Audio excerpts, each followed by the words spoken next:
Welcome to another episode of War Hero to Superhero. We are in our fourth week in the Superhero Battle Room doing our War Hero to Superhero interviews.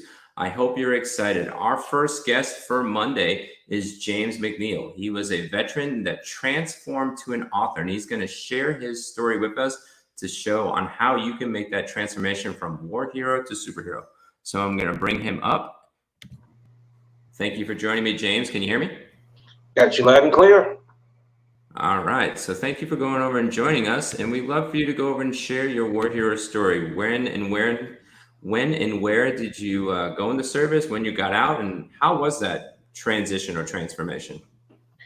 I joined the military in January of 1999. When I first got out of high school, I thought about doing that, and then there was the Gulf War going on, and since my father's a Vietnam veteran, my mother said, "Don't join the military.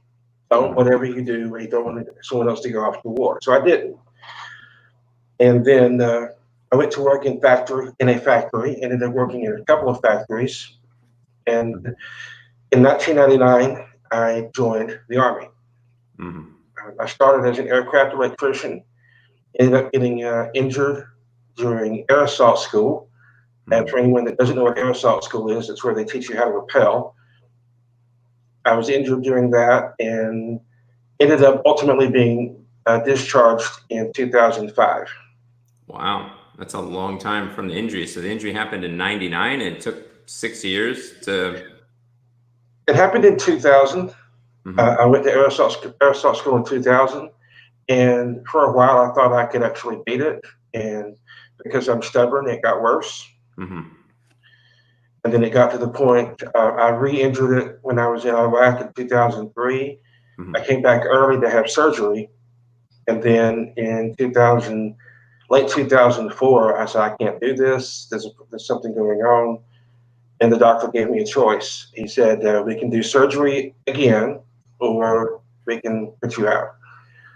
And the choice was kind of taken out of my hands at that point. So.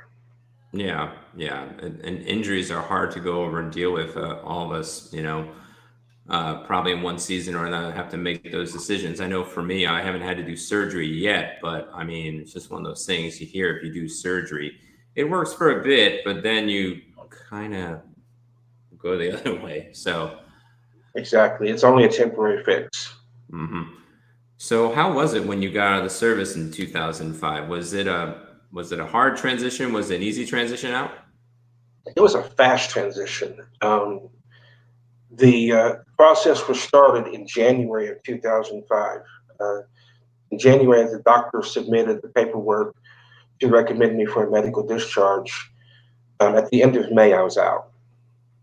And there was very, very little time to adjust to, well, you're not going to be a soldier anymore. And it was very frustrating. The frustrating part for me was trying to find work and not being hired. For the previous 3 years, I had worked as an operations specialist. I've been transferred from being an electrician to operations. And so I worked as basically a glorified admin assistant for the pilots. I worked with Apache pilots in 1st Battalion, 101st Aviation Regiment. And I was basically a glorified admin assistant for the pilots. I kept track of their flight hours, made sure they were safe, things like that. Then I get out of the Army, and now I can't do this work I've been doing for 3 years because I don't have a college degree. Yeah, that's huge. So you basically had all the experience and you can apply for the job, but everybody's stopping you. You don't have an associate's, you don't have a bachelor's, and so forth. Exactly. I didn't want to go back to work in a factory, but I ended up ultimately going back to work in a factory because I couldn't find anywhere else to work. And it was extremely frustrating. At one point during that time, I ended up trying to take my own life. Oh wow! I went down a very dark road and ended up trying to do something really stupid. And thankfully, it did not work. That was in late 2005. And in 2007, I tried again because I didn't learn the first time. Yeah. So what made that point for you to transform? Like what on the second time that said, "Hey, enough's enough. I'm going to transform my life." In 2008, I was uh, I was working at the factory. I got a job in early 2007, and I worked there, and it wasn't a bad job. It was very physically demanding, and for someone with bad knees, it was a little bit too much at times, but it wasn't a bad job. In 2008, the manager called us all together for a monthly meeting and said, "We have a problem. We've hired too many people. We need to let some people go." Oh boy. Because we're still under the Trade Act for jobs going overseas, if you volunteer for a layoff or if we lay you off, you can go back to school. I volunteered immediately. Well, there you go. I still remember one of the funniest things. After the meeting, I went back to talk to one of my supervisors, well, the department manager for the department I worked in, and he always had this big smile on his face.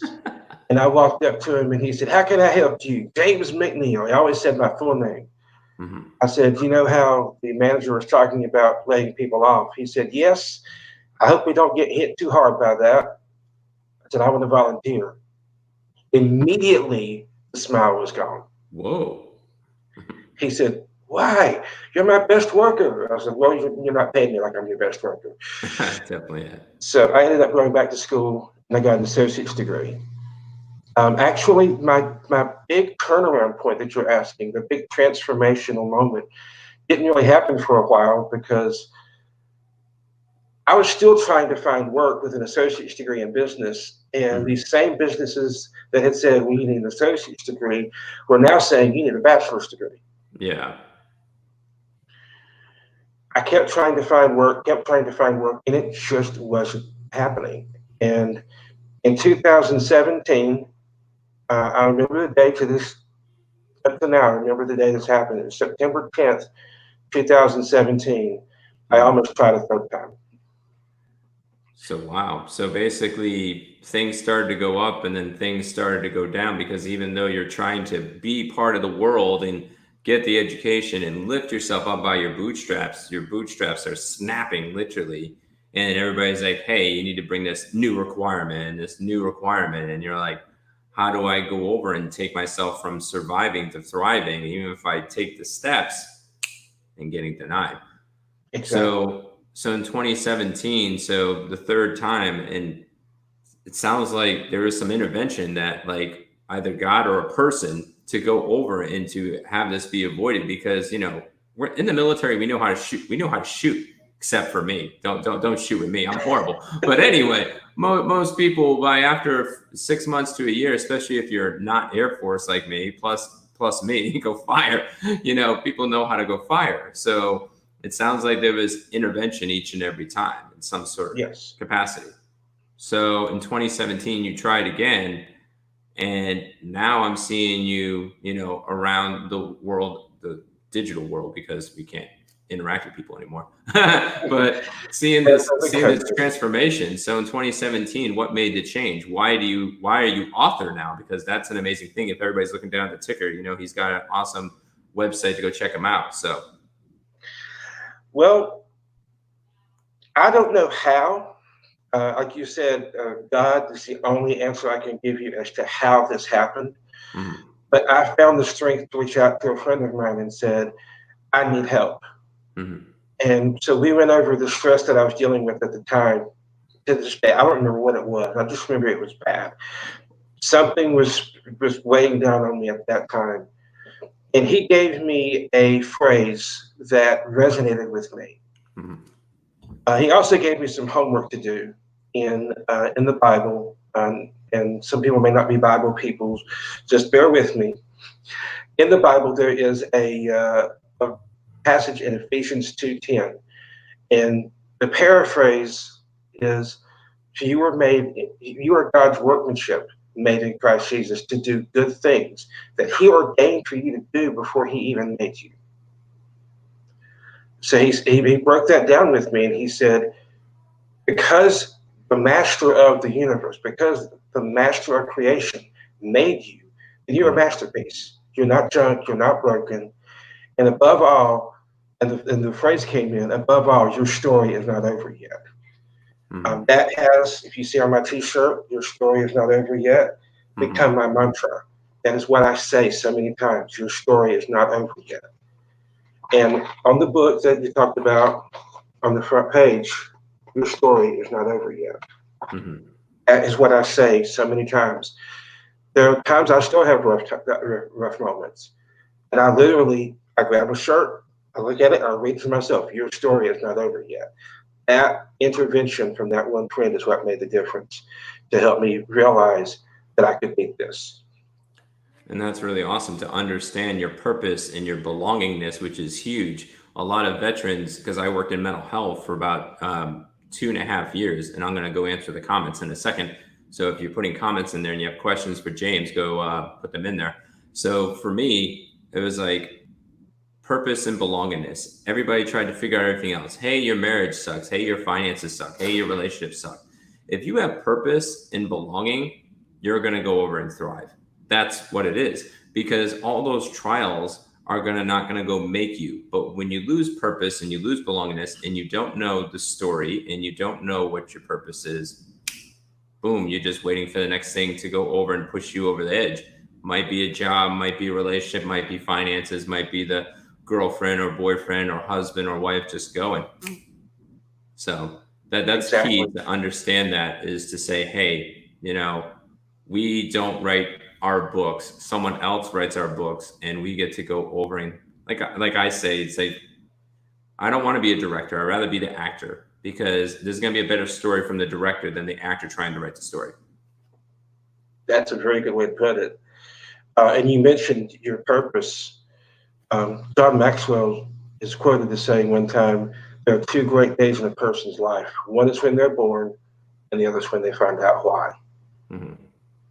And when I realized that I could actually beat this, and I went back and looked at the obstacles that I had overcome to beat this, and to continuously every day overcome suicidal thoughts, that's when I realized what my why was. That's really cool.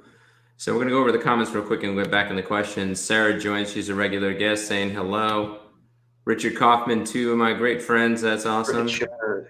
Yamil Cruz, I just met him recently. He's been a pretty cool guy. He might be onboarding with the War Hero to Superhero soon. Also gave a great scripture reference, Jeremiah 29:11. For I know the plans I have for you, declares the Lord, plans to prosper you, not to harm you, not to give you hope in the future. Basically, what we're talking about, purpose and belonging. So even if you don't have a faith at all, it's like, hey, when you have purpose and you have a belonging and you have a future, things are going to go over and thrive. So as you go over and realize the story wasn't over yet, and you made that transformation, and that reminds you in that transformation. Now, as a superhero, how do you help others transform? How do you and who do you go over and serve? Do you serve veterans and military specifically with what you're doing today, or is it a different audience? It's a wider audience than that. Veterans are my first audience. Veterans are my first love, because I am a veteran. We are losing far too many veterans to suicide every day, and the number can fluctuate. Some people say 20, some people say 25. We as a community have clung on to the number 22.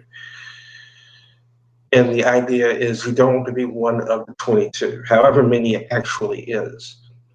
But suicide is the problem. Suicide is the problem no matter who it affects, because we are, and as so many people have said during the COVID, we are in this together, but we literally are. Yes. If we can't lean on each other to deal with thoughts of this permanent end to a temporary problem, then who can we lean on? And how do I help others transform is I empower not only people who would consider suicide to understand, yes, you can overcome this, Mm-hmm. but I also empower friends and family to say more than just, hey, if you need help, reach out. Because someone who's considering suicide is probably not going to reach out. It Yeah. was a Herculean effort. I don't even know how I did it. And it's been 3 years almost since this happened.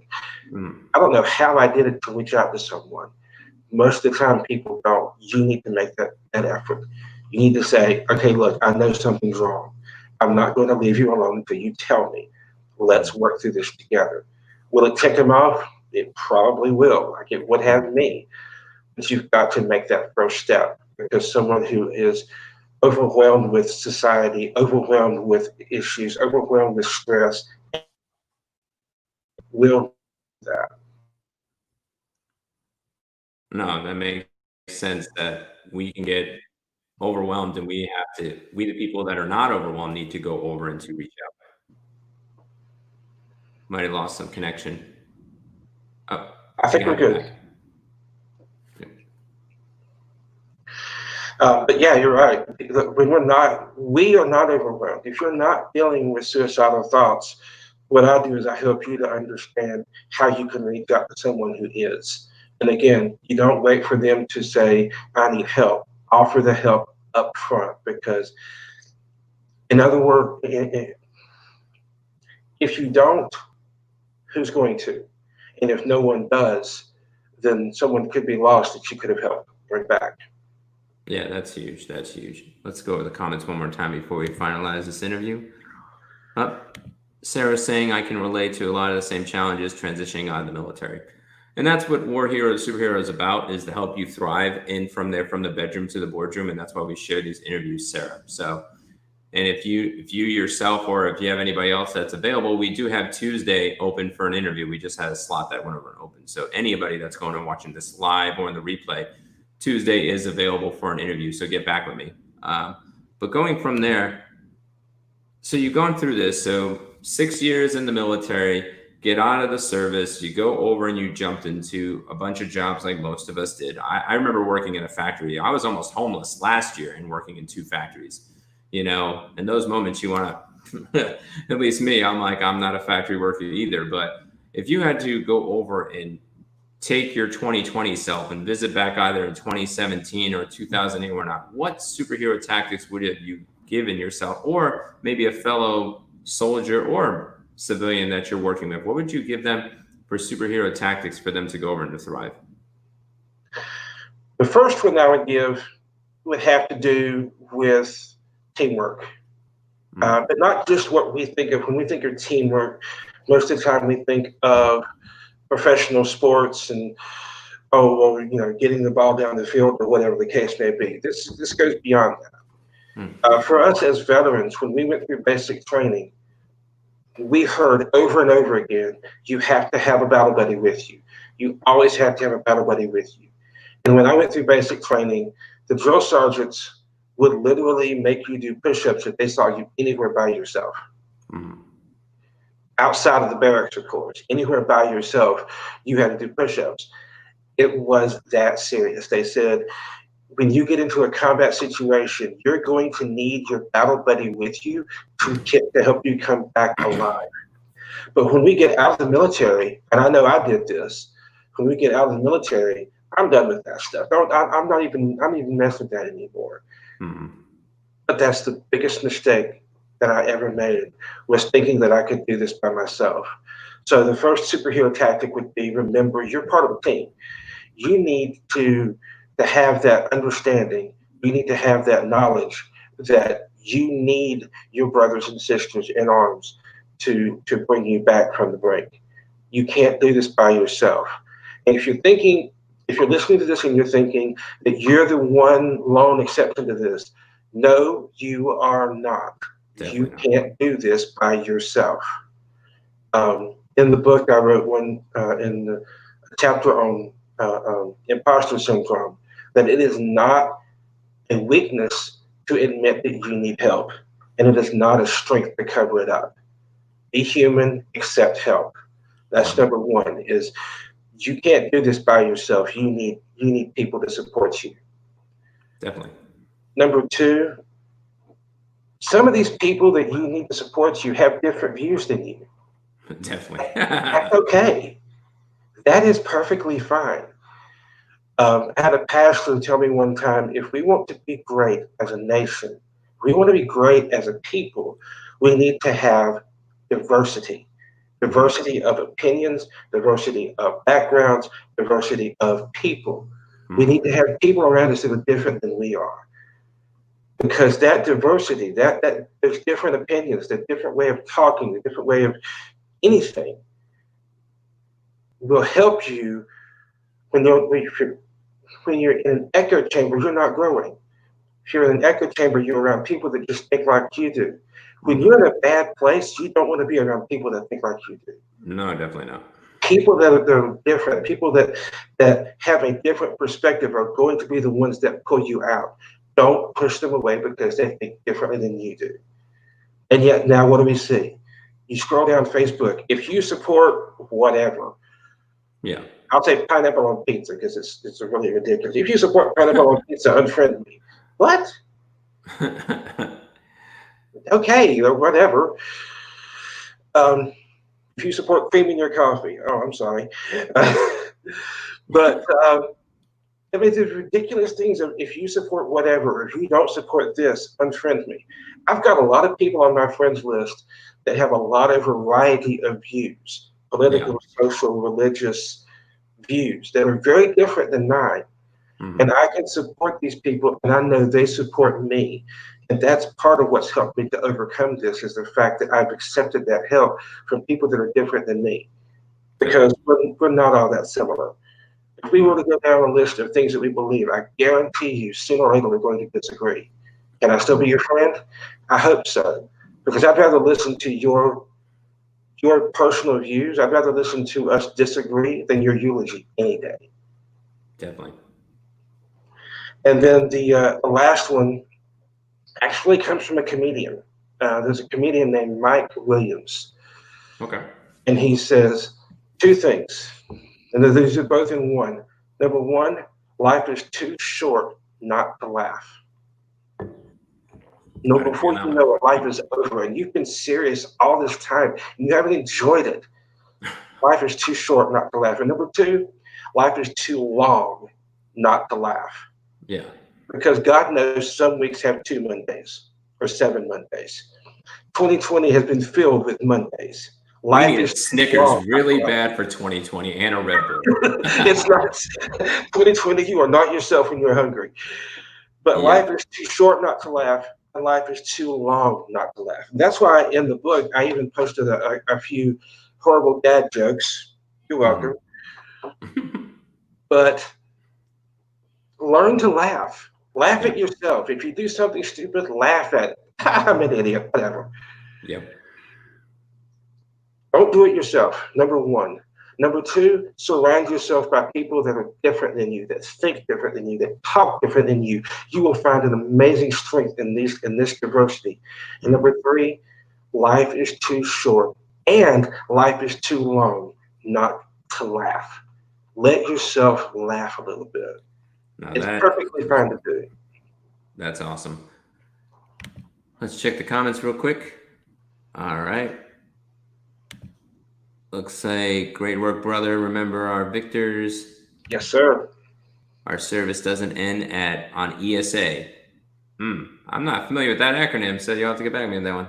I'm familiar with ETS, estimated time of service. Yeah, I was like, I've been in almost 20 years. I'm like, what is ESA, Education Savings Account? I know that one. That's from the civilian side. What time on Tuesday? Sarah, if you're available, 6 p.m. So get back with me privately. First come, first serve, just so you know if anybody's wanting to grab that interview for tomorrow.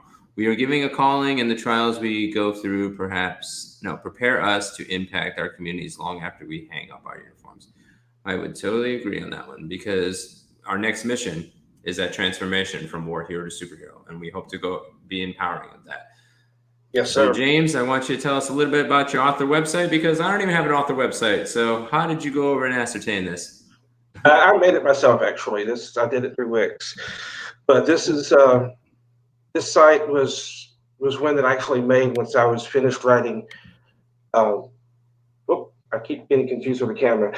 Finding Your Personal Mission. This is a book about transforming your mind to overcome suicidal thoughts. And the author website is focused around this book. I am working on my next book, but this is the focus of it right now. And it is, like I said, it's easy to create a website if you know, go to Wix and it walks you through the process. But it's either every day, or last week I didn't, but about once or twice a week I'll post a blog post about what I'm doing with helping people to overcome and the tools that you can use. Again, you know, the sense of humor, the diversity, the teamwork, things like that. I talk about overcoming imposter syndrome, which is huge in the veteran community, but it's also huge in other communities.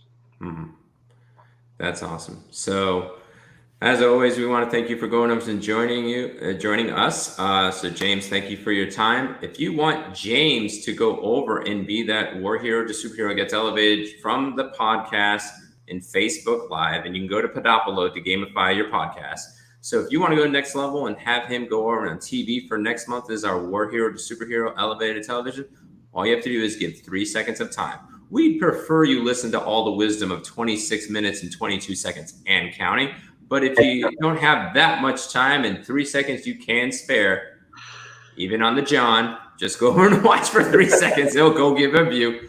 So laugh for 3 seconds with us, go over and connect. And if he gets the most views in 3 days, he will be elevated to our TV show next month for War Hero Superhero. Just like Aldina Hajar and Chef Brian Jacobs, you could be the next veteran that gets uplifted to War Hero Superhero. So I want to thank you for your time. Thank you for the guests that give in the comments. Much engagement. Thank you much. This is always a dialogue, guys. So whenever you have comments, we're going to be there engaged with you. So thank you, James, for going over and joining us. And we will catch you on the next War Hero to Superhero.